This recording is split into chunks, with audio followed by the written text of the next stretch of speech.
Hello, everyone, and welcome back to this episode of the Better World Challenge podcast. We got a special episode today as myself, Justin Furtado, and Maddie Resnick talk about our vision for the Better World Challenge. So, Maddie was on the podcast in June of 2020, and now, fast forward, we're almost here in February of 2021. And we are about to discuss kind of our vision for the future, why we're doing the Better World Challenge, and why we really think it's really important work. So welcome back to the Better World Challenge podcast, Maddie. I'm stoked that you are our network extraordinaire, and I'm stoked to have this conversation with you and share with the world why we want to make a better world and how they can contribute, why they should join the Better World Challenge community, and how awesome it is going to be. So my first question for you as we flow into this conversation is, I normally ask people what inspires them when they get out of bed in the morning, but what inspired you to join the Better World Challenge team? Well, thanks, Justin. First off, very excited to be back on the podcast. I think that from the get to kind of absolutely answer your question from the start. Justin, you and I were in we had a few 3 p.m. classes, which are major planning, public policy, and management at the University of Oregon. And at that moment, I really appreciated your and like genuine enthusiasm for the work that we were doing. You know, within the 3 p.m. department, there's all branches of public sector work. And I remember, so getting to know you, I as a classmate does, you follow each other on social media, and I think that was a perfect time when I got to see like all the positive content that you were creating. And the reason that it resonated with me so much is because I've had my own thoughts, thinking about a world where people are encouraged to make that change that they want to see, because there's like a whole crowd behind them and there's momentum that's going. And I thought, someone who I aim to be really optimistic all the time, but I'm also realistic. There's a lot of barriers, and there's a lot of ways that you can a lot of ways you can get stuff done, but there's a lot of ways that can deter a really well-intended project. And I think that something that I've learned, and something that I think I see this whole value in the Better World Challenge, the product that we have, is that this is that resounding voice. This is an opportunity to rewrite the narratives of, okay, you're struggling with a goal, or there's a societal issue that we want to approach. The first step is always going to be collaboration. And I think that that's what the Better World Challenge, is here to remind people and paint this vision of community and togetherness is really how we have achieved such great things in the past, and we will continue to do that. And I think that, Justin, like from the get-go of this idea of creating the Better World Challenge, I think that you saw just that, and I couldn't help but when you reached out and said that you're growing and the Better World Challenge is only going to incorporate more and more. My background in sustainability and the sustainable future really came together with all of the other elements of the Better World in the challenge. And so really, I think a person that I've always tried to be, but also aim to grow into, is someone that's always ready to approach an issue or approach a problem, whether it be, personal, economic, social, environmental, political. The category goes on, but the real core is remembering that a new perspective or a collaboration or a new that there's not one way to solve things, and especially on a planet with so many people, that there needs to be more spaces for collaboration and open and listening. And so that's a huge way that I see the Better World Challenge taking form, and the same way that I see it continuing to do so as well. Love that. Collaboration over competition, especially when we're looking at trying to solve some of these deep-rooted social issues that people for thousands and maybe not thousands, but hundreds of years have really been trying to solve. And so that's one thing, is like, I'm really trying to listen, but the Better World Challenge is going to be a space where people can come together and share different ideas and network and get inspired and empowered from one another. It's awesome. Like, going to these network meetings, like, I really appreciate Maddie. For context, y'all, has really been working hard for our network and putting it together, and we just have some great conversations, and I've got some really great feedback. I'm sure Maddie has as well, about, having these are difficult conversations. These are difficult times that we're living in. We're very divided politically. We got climate change looming. It's not even on our mind. We got the pandemic, all of that. And, Maddie, you talk about being a realistic optimist. And I think I lean very optimistic, but optimists change the world. And that's what the Better World Challenge is. It's this opportunity and space for people to come together and get inspired. Like, yeah, let's go change this. And, I think there's this energy that Gen Z really has, and I really want to capitalize on that, because there's so many amazing people doing great things. Like, I've been spending so much time on Clubhouse, and I'm realizing that there are so many incredible human beings out there that want to change the world. Like, why not collaborate with one another? Like, the Better World Challenge isn't going to be the only organization working to strive for a better world. There are so many other organizations, and we're here to highlight that. We're here to add our part into our media, and with our better world twist. And so that's kind of one of the reasons I really feel grounded in what we do, is I see this as an opportunity to impact millions of lives, to inspire millions of people to give back to their community. Right, because I think it's a key, a few thought nuggets, if you will. Think about how many people in your inner circle, your social circle, whether it be immediate or relative, within a few layers around you, that are working and they're passionate about something, and they see there's an end benefit to these goals that they're pursuing. And it's like that realization of the power that we all have, that it's really untapped, in the sense of, Justin, you and I hadn't really known about each other's passions, and so we started talking about, these ideas of the better world.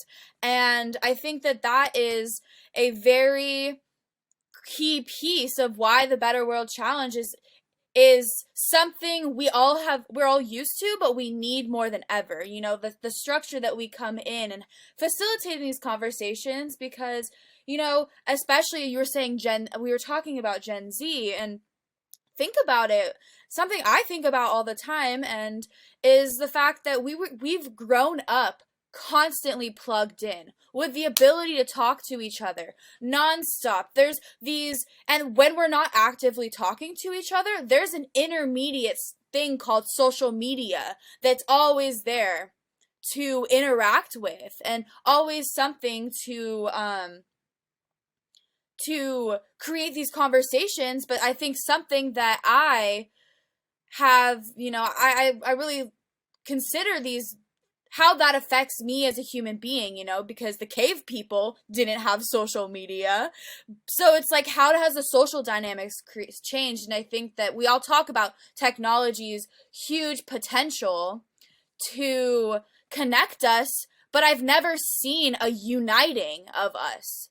I mean, and I'm 22 years old, but I think that now is the time for using these technologies to unite us and to build off. And why I even believe in the Better World Challenge even further is we've seen how it's been able to flourish and take shape, whether it's physical or over Zoom during the quarantine. Like, COVID has really put that pressure on all organizations, and the Better World Challenge has been able to continue to fight to stay in this space. We have Zoom meetings where people are still resilient. And that's why I think Zoom is so great, because it really is making us challenged, or the meaning of just interacting with each other. I think for so long, I think that, for so long we haven't really wanted to access these amazing tools that we have at our fingertips to create communities. And so maybe it was coronavirus that opened our, like, the silver lining, because there's a lot of things that are very unfortunate, but maybe it is opening this space for togetherness, and eventually we can see our togetherness through campaigns like the Better World Challenge. 100%. It's all about coming together and uniting, just like you said, especially in a world where it really seems like we're so divided, but then you end up going and having conversations. Like there are people in our Better World Network, our small Better World Network, with different political ideologies than one another. And I think that's incredible. And I think there's an opportunity that we live in echo chambers, right? We live on our algorithm feeds. And so the Better World Challenge really is going to be highlighting the good in the world from all around, all nooks and crannies. We're not going to be discriminating against, people doing good things for our world and engaging. And I talk to Maddie and other people about this all the time. The Better World Challenge is not about a firefighter rescuing a cat. Shout out the firefighter. But we are talking about people that are engaging and, really trying to build people's lives, because you don't get to just like and comment, or even if you just go and volunteer one time, that's great. That's awesome. Thank you for taking your time and volunteering. But the Better World Challenge, we got to challenge ourselves to be engaged in our communities and speak up and, use our privilege and platforms for good. Like, in all honesty, we have a lot of problems here in America, but I've been doing a lot. I just read I Am Malala, and that is Pakistan is a war-torn area. It's an incredible story. Malala is an incredible woman, obviously, but my point is we got a lot of work to do, and we got a lot of amazing people, so let's get it done. Right. Absolutely, Justin. I think that what you just talked about really highlights a crucial or a key factor in a lot of our day-to-day lives, is that these issues we're not able to see the immense potential that we have as an entire world, because there's a lot of forces and sources, media, news stories coming in that make everything sound very black and white. And so it's very challenging as a personal human being, who you have your own things to take care of. I can't tell you how many times my day can be briefly distracted when I get a news article notification that really is just not what I was expecting to hear that day. And I think that that's the piece that you were talking about this earlier, Justin. I'm going to circle back really quickly. Like, the Better World Challenge is good news, good, relevant stories about people like you and me, and people as themselves. They're genuine, and we have no algorithm. We are just creating this genuine interaction and these very brave conversations, and I think that it's unfair to expect every single person to be like that, to, break the silence. But there's always, the friend that texts the one friend to make the plan, and there's the friend that responds, and you gotta have both friends to get the party going, So I think it's the same way with creating specifically, the real changes that we need.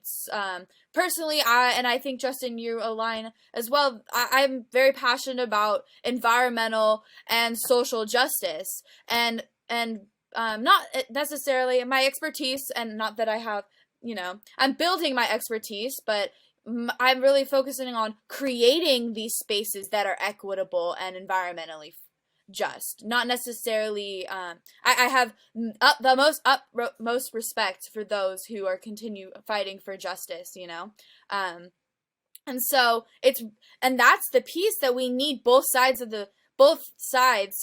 pieces of the puzzle, to get to build this place that we want to go. Right. So, I really like what you were saying. Like, the Better World Challenge is that friend that's texting, the other friend, yo, let's go make a better world. It's like that reminder. It's that accountability. And we're not the accountability where, we're the stick, we're the authority, we're the encouragement, we're the carrot. We're not a stick.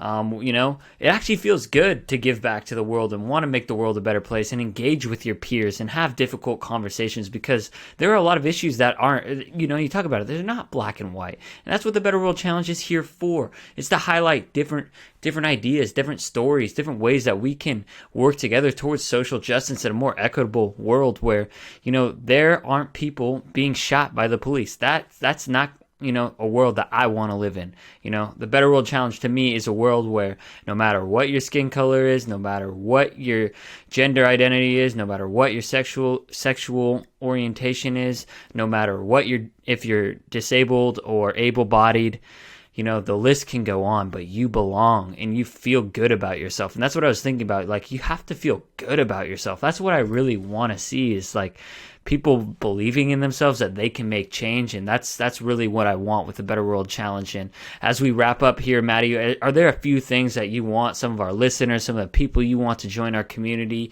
Like, what do you want them to take away from this episode? That there's opportunities out there to engage in conversations, and if you're feeling like you constantly have new ideas or you're looking for ways to contribute to building a better world, because we all recognize that in order to get the good energy flowing, we got to put the good energy out there.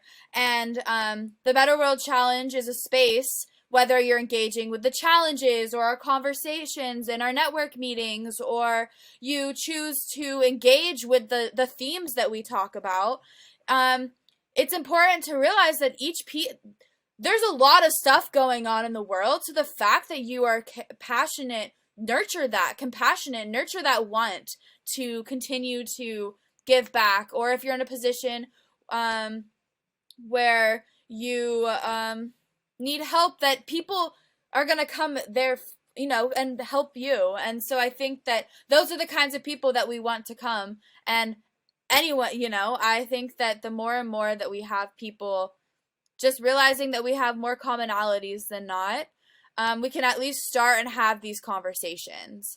And I think that's just, and I don't want to stop. And I think that I could go on and on, but the key is that like compassion is a great start, and start it with us.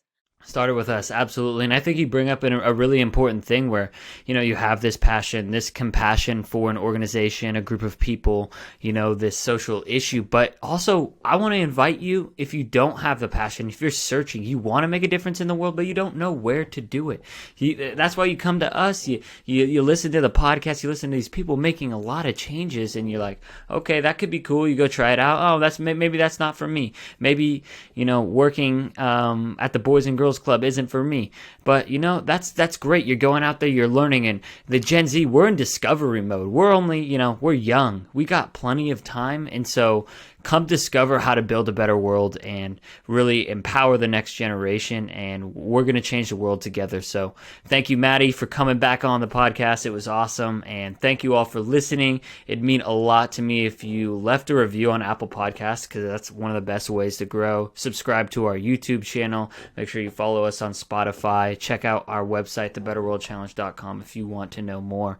And most of all, stay awesome. Keep building a better world. Cheers.